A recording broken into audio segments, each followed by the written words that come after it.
Abbas Ansari was disqualified from the Uttar Pradesh Assembly following his conviction in a hate speech case in June 2025.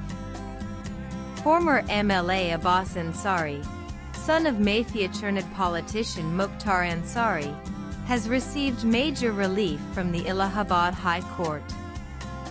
The High Court accepted Ansari's petition and set aside the 2-year jail term handed down by the MP MLA Special Court in Mao.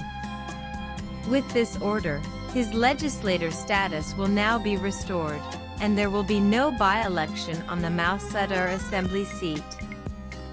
The MP MLA Court, Mao, had convicted him on May 31, 2025, in a case related to inflammatory speeches made during the 2022 Assembly elections, sentencing him to 2 years of imprisonment and a fine of 3,000 rupees.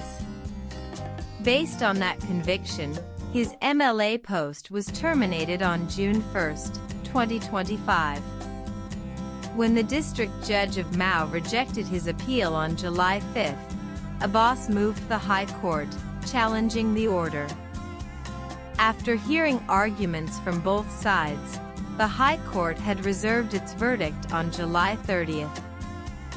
Advocate Upendra Upadhyay represented Abbas Ansari in the case, while Advocate General Ajay Kumar Mishra and Additional Advocate General M.C. Chaturvedi argued for the Uttar Pradesh government, strongly opposing any relief.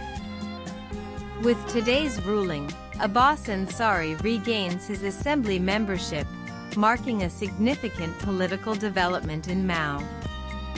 Input Emer.